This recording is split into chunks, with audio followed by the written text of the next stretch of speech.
ॐ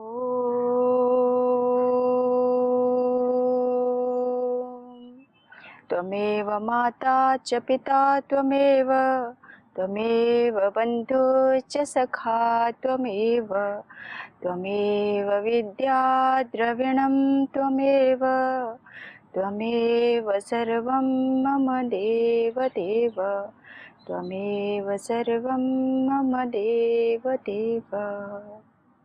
सभी को ओम। आज हम पुनः भक्तमाल के माध्यम से जो भक्तों का पावन चरित्र श्रवण कर रहे थे, इसी श्रृंखला में भगवान के परम भक्त खेमाल रतन जी जो हुए, भगवान के परम भक्त थे। भक्तों की जो गाथा है उससे हम गा सके ये इतना सामर्थ्य नहीं, परंतु फिर भी प्रभु कृपा से जो भी हमें समझ में आए उस पर हमें सत्संग या भजन जरूर करना चाहिए।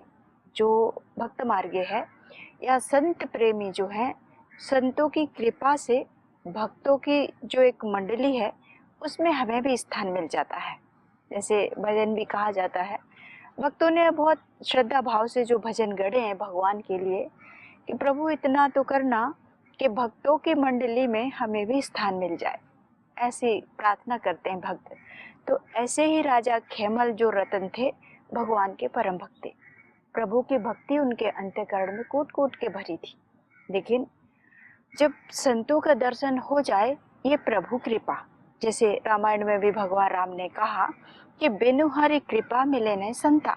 प्रभु की कृपा के बिना संतों का दर्शन कभी नहीं हो सकता। अगर कोई मिल भी गया तो हो सकता है वो आपका कल्याण करे ना करे, लेकिन भगवान की जब कृपा हो जाती है तो संतों का संग मिलता ही है।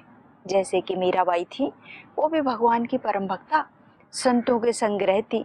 परिवार में जब शादी नहीं हुआ उससे पहले भी तो माता पिता थोड़े भयभीत थे कि छोटी सी बालिका है और संतों के संग में जाती है। लेकिन जब विवाह हो गया उसके बाद दूसरे ससुराल में पहुंची तो वहाँ भी संतों का मतलब समागम मिले, ऐसी उन्होंने अपने पति से प्रार्थना की थी। राजा बड़े दयालु थे, उनके पति जो थे उन्होंने अनुमति दे दी थी तो संतों का आगमन होता था। तो कहने का मतलब यही है कि भक्ति जब अंतःकरण में जागृत होती है उस समय प्रभु कृपा से हमें संतों का समागम भी प्राप्त हो जाता है। तो ऐसे ही राजा खेमल रतन थे, इन्हें संतों का दर्शन की ऐसी लालसा थी, ऐसी पिपासा थी कि जब तक संतों का दर्शन ना कर लें अंतःकरण में शांति नहीं आती। तो भगवान अपने भक्तों की लाज रखते हैं, हर कदम कदम पे भक्तों की रक्षा भी करते हैं। सच्ची श्रद्धा भक्ति अंतःकरण में है तो भगवान कोई न कोई रास्ता जरूर बताते हैं। ऐसे ही राजा खेमल रतन थे, इनके यहाँ संतों का प्रतिदिन आगमन होता। बड़ी श्रद्धा से राजा उनका सत्कार करते, जो भी दान दक्षिणा होती संतों को प्रसन्न करके विदा करते।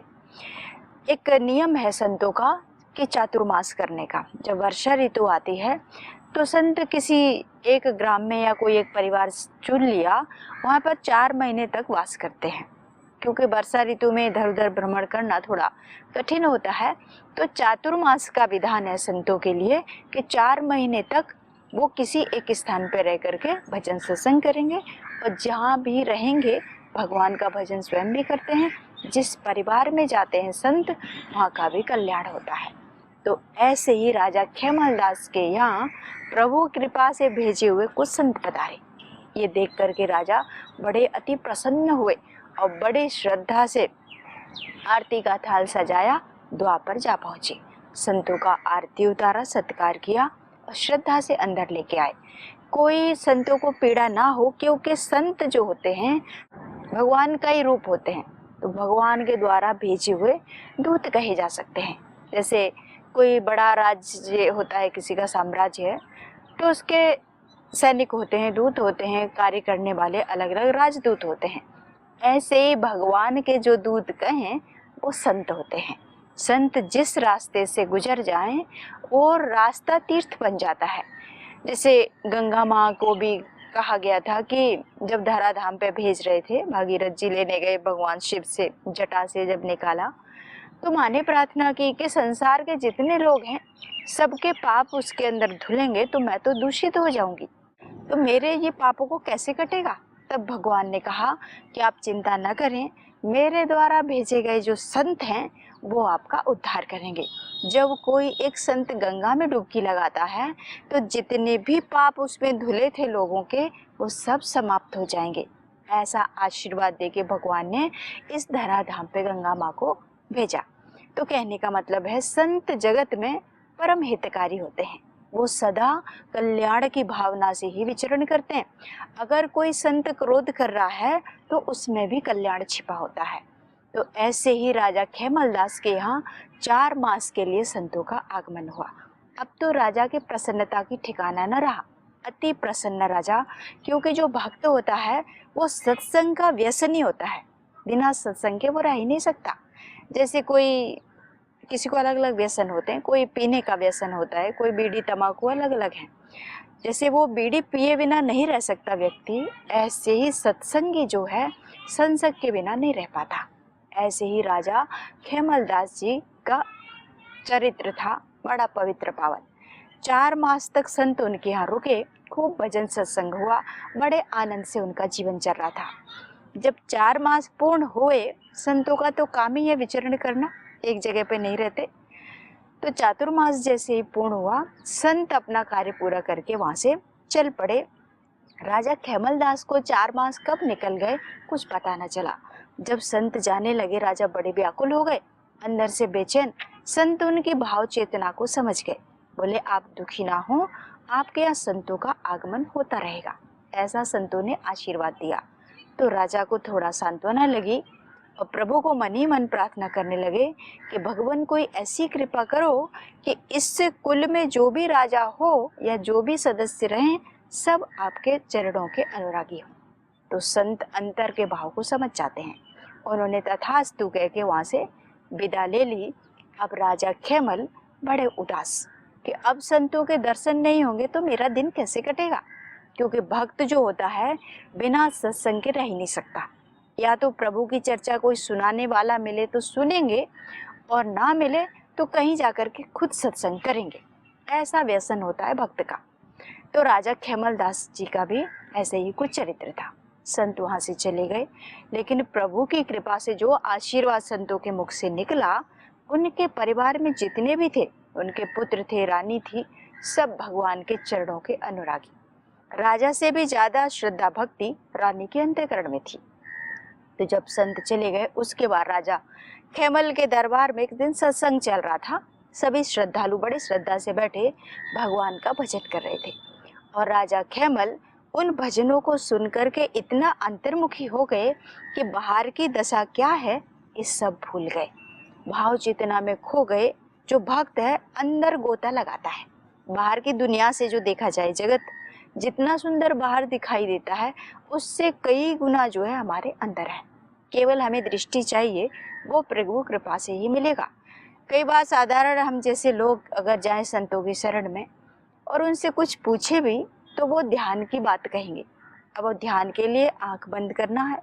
कई बार खुली आंख से भी ध्यान लग जाता है, सामने से कोई गुजर जाए, हमारा ध्यान अंदर था पता नहीं चलता। ऐसी भाव चेतना होना चाहिए। ध्यान के लिए हम आंख बंद करके बैठते हैं तो अंदर अंधेरा नजर आता है और व्याकुल होकर के हमारी आंखें खुल जाती हैं, पर इनके साथ ऐसा नहीं था।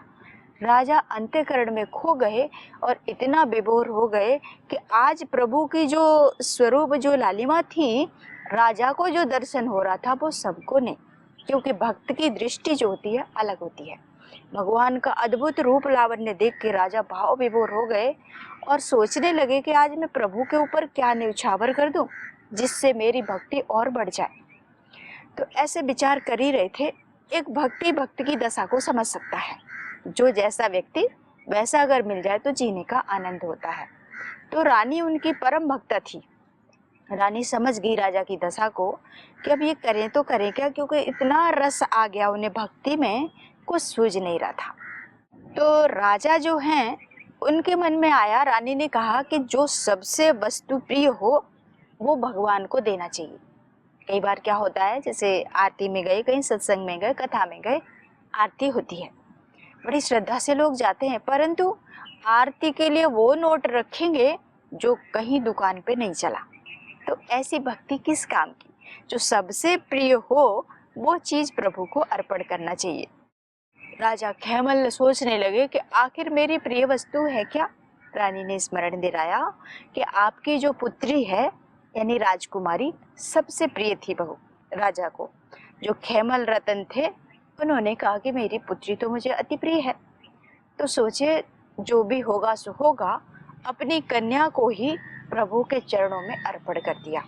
ये बात दूर दूर तक फैल गई और राजा के अंदर जो श्रद्धा भक्ति थी और ज्यादा बढ़ने लग गई। सत्संगी हो तो ऐसा, भक्त हो तो राजा खेमल रतन जैसा, जो अपनी कन्या को बिना सोचे समझे भगवान के चरणों में अर्पण कर दिया।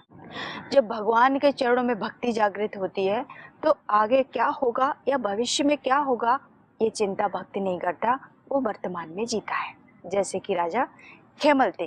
किसी ने कहा भी है कि बंधो कीट मरकट की नाई, यानी जैसे बंदर है या कठपुतली का खेल देखा होगा, उसको एक नचाने वाला होता है पर वो नजर नहीं आता। ऐसे ये संसार एक रंगमंच है जहाँ हम सब उस मरकट की तरह, बंदर की तरह नाच रहे हैं। इस जगत में कौन कितनी अच्छी तरह से नाचेगा ये भगवान देखता है। तो ऐसे ही कहा भी है कि प्रेम बीज पलटे नहीं, चाहे युग जाए अनंत, ऊंच नीच घर अवतरे रहो संत को संत। यानी जो भक्त है चाहे राजघराने में पैदा हो जाए या निम्न कुल में पैदा हो जाए, वो संत का संत ही रहता है। जैसे कि राजा खेमल रतन थे, कन्या को इन्होंने भगवान को अर्पण कर दिया। इससे उनकी ख्याति और ज्यादा बढ़ गई, क्योंकि भगवान के चरणों में प्रिय वस्तु देना है तो उससे प्रिय कोई स्थान ही उनको। ये ख्याति दूर दूर तक संतों को पता चली कि राजा खेमल तो भगवान के परम भक्त हैं और उनकी भक्ति और दिन पे दिन बढ़ती जा रही है। ऐसा देख करके संतों को जब पता चला तो उनके यहाँ संतों का आगमन प्रतिदिन होने लगा। प्रभु की कृपा, क्योंकि संतों का व्यसन इन्हें अति था, तो भगवान अपने भक्त के लिए हर सुविधाएं उपलब्ध करते हैं। जब हम एक कदम बढ़ाते हैं भगवान के रास्ते के लिए तो प्रभु हमारी तरफ 100 कदम आगे बढ़कर अपने आप आते हैं। इसीलिए बिना सोचे समझे जितना हम भरोसा संसार पे करते हैं, 1% भी अगर प्रभु पे कर लिया तो कल्याण हो जाएगा। थोड़ा सा रस बस चख लो, संसार के बहुत रस चखे। किसी से पीड़ा हुई, किसी से अंदर कोई बीमारी हो गई, ऐसे ही मिलेगा। लेकिन जब प्रभु का रस चख लोगे तो सारी व्याधियां अपने आप खत्म हो जाएंगी, चाहे वो मानसिक हो, शारीरिक हो, जो भी व्याधि है सब खत्म। एक बार समर्पण होना चाहिए श्रद्धा भक्ति से। और विश्वास, यहाँ पर बड़ी चीज कही गई है कि श्रद्धा के साथ साथ विश्वास भी होना चाहिए। जहाँ आपकी श्रद्धा है, अगर विश्वास नहीं है तो आपका उद्धार नहीं होगा। कई बार लोग गुरु की शरण में जाते हैं पर संशय रहता है। गुरु ने जो वाक्य कह दिया या गुरु का जो आदेश हो गया उसके अनुसार अगर आपका जीवन है तो कल्याण निश्चित है।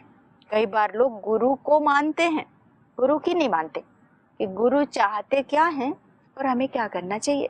तो ऐसे में कभी उद्धार नहीं होगा, क्योंकि गुरु की दृष्टि जो होती है वो हमारे पास नहीं, वो दूर तक का देख करके अगर कोई सेवा भी दी है गुरु ने तो उसमें हमारा हित ही छिपा होगा। कई बार हमें लगता है ये तो मेरे अनुकूल नहीं था, फिर मुझे ये कार्य क्यों सौंपा। ऐसा नहीं है। अगर गुरु ने कोई सेवा दी है तो वो सामर्थ्य भी आपके पास दिया होगा कि आप आज नहीं तो कल उस कार्य को करने में समर्थ हो जाएंगे। तो इसीलिए भगवान की शरण या गुरु की शरण, भगवान और गुरु में दोनों में भेद नहीं है। कहा भी है कि गुरु गोविंद दो खड़े काके लागू पाए, बलिहारी गुरु आपकी जो गोविंद थी वो बताए। अगर गुरु का आगमन जीवन में नहीं तो आप भगवंत तक नहीं पहुंच सकते।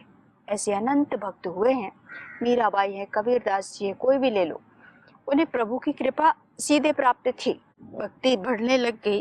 लेकिन भक्ति का जो मार्ग है बहुत संभल के चलने का मार्ग है।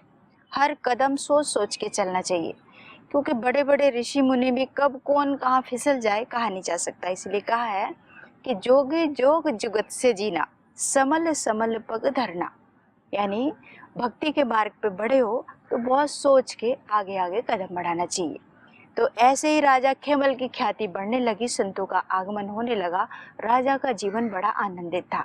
जब भक्ति बढ़ गई, केवल राजा की नहीं, उनके परिवार में जितने थे, क्योंकि संतों का आशीर्वाद मिल चुका था, सभी परम भक्त प्रभु के, रानी राजा से ज्यादा भक्तन। दोनों ने निश्चय कर लिया कि अब वृंदावन जाएंगे और परिक्रमा आदि करके प्रभु की जो रमण रहती है उसमें घूम करके आएंगे। दोनों ने प्लानिंग कर लिया।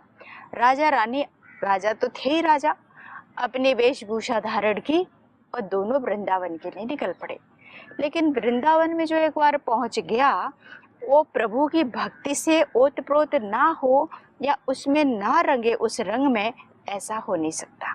तो राजा रानी में पहुंचे। रानी के पास बहुत सारे आभूषण थे, रतन जड़ित आदि पहन के रानी तो रानी भगवान का दर्शन किया। वहाँ की ब्रज रज में बड़े आनंदित हुए, संतों के संग में बैठ करके सत्संग का रस पान किया। जब वहाँ से चल पड़े तो भक्ति तो पहले से थी उनके अंदर, अंतःकरण में प्रेरणा हुआ। रानी जो वस्त्र धारण की थी, जो आभूषण रतन जड़ित पहने हुए थे, बोली मैं वृंदावन में आकर भी ये सब किसके लिए वापस लेके जा रही हूँ, ऐसा भाव आ गया, वैराग्य उठने लगा। रानी के पास जो भी कीमती ज्वेलरी थी, जो भी उनका आभूषण थे, सब उतार के वहीं पे दान कर दिए। अब केवल 2 कंगन बचे रानी के पास। बोली ये वापस लौटेंगे जब अपने जहाँ पर उनका वास था, तो वहाँ रास्ते में किराया भाड़ा उसका काम आ जाएगा। ऐसा सोच के रानी 2 कंगन रखी। अब उन्हें क्या पता आगे क्या होने वाला है। सारे रत्नों को दान कर दिया। राजा रानी वहाँ से चल पड़े। लेकिन जैसे ही वृंदावन से थोड़ी दूरी पर निकले थे, उसी समय भगवान के परम भक्त नाभाजी महाराज जी के दर्शन हो गए। अब ये नाभाजी कौन है, इनको अगले अंक में व्याख्या करेंगे, थोड़ा सा देखते हैं। नाभाजी भगवान के परम भक्त थे और जो भक्तमाल ग्रंथ लिखा गया है वो नाभाजी के ही द्वारा रचित है, जिसमें भक्तों के पावन चरित्र का वर्णन किया गया है। तो ऐसे ही राजा रानी वहाँ पर रहे और जो भी था सब दान कर दिया। अब 2 कंगन थे उनके पास। बोले इनका क्या करूं। अब नाभाजी जैसे ही सामने आए, रानी ने बिना सोचे समझे दोनों कंगन नाभाजी को दे दिए। नाभाजी अति प्रसन्न। अब नाभाजी की प्रसन्नता का कारण ये नहीं कि रानी ने उनको कंगन दिया, नाभाजी परम भक्त थे। उनकी जो भाव चेतना थी, जो भाव दशा थी, जिस भाव से उन्होंने वो अर्पण किए कंगन, उसे देख करके नाभाजी अति प्रसन्न थे। क्योंकि एक संत जो है, आप क्या दे रहे हैं उस पर उसकी दृष्टि नहीं होती है, आप जो दे रहे हैं उसमें आपका भाव कितना है उसको देखते हैं। चाहे वो भगवंत हो चाहे संत हो, उन दोनों की दृष्टि ऐसी। तो रानी ने दोनों कंगन वहाँ पर दिए और दोनों श्रद्धा से आशीर्वाद लेके संत का अपने महल के लिए रवाना हो जाते हैं। जब वहाँ पर पहुँचे महल में, तो रानी तो परम बैरागी हो चुकी थी। अब उनका चित्त महल में नहीं लगता, परंतु राजा हैं, प्रजा का पालन पोषण करना उनका कर्तव्य है। अब राजा होने के नाते अपने राजधर्म को भी निभाते, साथ में भक्त भी थे, तो भगवान की श्रद्धा से सेवा भी करते थे। अब ऐसे ही काफी समय बीतता गया। रानी भी परम भक्त, उनके पुत्र जो किशोर जी थे वो भी परम भक्त हुए। उनका जो पौत्र था वो भी परम भक्त हुआ। क्यों? क्योंकि संतों से उन्होंने केवल एक ही चीज मांगी थी कि भगवान वो आशीर्वाद देना कि मेरे पूरे परिवार में जो भी हो वो भगवान का परम भक्त हो। ऐसा आशीर्वाद मिल करके सबके अंतःकरण में भगवान के चरणों में श्रद्धा भक्ति थी। ऐसे दिन खुशी खुशी बीत रहे थे। लेकिन शरीर का नियम है, आज कभी बालक था, थोड़ा युवा हुआ, फिर प्रौढ़ हुआ, फिर वृद्ध अवस्था की ओर जाएगा, ये प्रकृति का नियम है। तो ऐसे ही राजा खेमल रतन जी तो थे। ये देख करके राजा थोड़ा विश्राम के लिए समय देने लगे, क्योंकि शरीर का धर्म है, पंच तत्व का है, उसमें विलीन होना ही है, आज नहीं तो कल। कोई भी आया है जो 7 दिन है सप्ताह के, किसी एक दिन उनमें सबको जाना ही है। राजा खेमल तो भक्त हैं, भक्त का शरीर छूटे या ना उसे कोई चिंता नहीं, क्योंकि भगवान के हाथों में अपनी डोर दे रखी है। ऐसे ही खेमल थे। कहा भी है कि मिले कोई ऐसे संत फकीर, लगावे भवतरिया के तीर। तो ये कृपा उन पे असीम थी। अब राजा सैया पे पड़े हुए हैं, शरीर उनका अब साथ नहीं देता। तो उनकी आंखों में आंसू थे, लेकिन जो अन्य सेवक थे, सैनिक थे, जो भी उनके घर के अन्य सदस्य, रानी थे, पुत्र थे, पौत्र, सभी ने देखा कि इन्होंने भगवान की जीवन भर इतनी भक्ति की और संतों का खूब सेवा की, उसके बाद भी अंत समय में इनके आंखों में आंसू। आखिर राजा को ऐसी क्या पीड़ा हो सकती है। अब ऐसा देखा कि राजा की आंखों में आंसू छलक गए। रानी बड़ी दुखी हो गई कि आखिर बात क्या है। अंत समय में भगवान के नाम का स्मरण करके चेहरे पे प्रसन्नता होनी चाहिए, ये इतने दुखी है। तो राजा से पूछा कि आपके दुखी होने का कारण क्या है, आप इतने दुखी क्यों हैं? आप तो भगवान के परम भक्त हैं, प्रभु की असीम कृपा है आपके ऊपर, इतने दुखी क्यों हैं? तो राजा का दुख का कारण भी वही था जो भक्ति में रंगे हुए थे।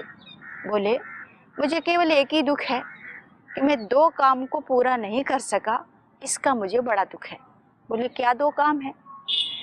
बोले कि भक्तों को मैंने देखा है कि वो भगवान के भाव विभोर होकर के भक्ति में नाचते हैं, प्रभु के अपने हाथों से सेवा करते हैं। गंगा या यमुना मैया जो तट था सामने, वहां से जल भर करके ला करके मैं स्वयं से ठाकुर जी की सेवा करूं, ये मेरा काम पूरा नहीं हो पाया। और घुंघरू बांध के मैं भगवान के आगे अपने मुख से गाऊं और उसके प्यार में झूम झूम करके नृत्य करूं, ये 2 मेरे जो कार्य थे वो लोक लाज बस अधूरे ही रह गए। अगर ये मैं करता, ये मन में एक संकोच रह गया उनके, इतनी भक्ति होने के बाद भी। यानी जीव जो है अपूर्ण है, पूर्ण केवल परमात्मा है। तो राजा की इतनी भक्ति होने के बाद भी ये 2 तत्व उनके बाकी रह गए। बोले, ये क्यों नहीं किया आपने?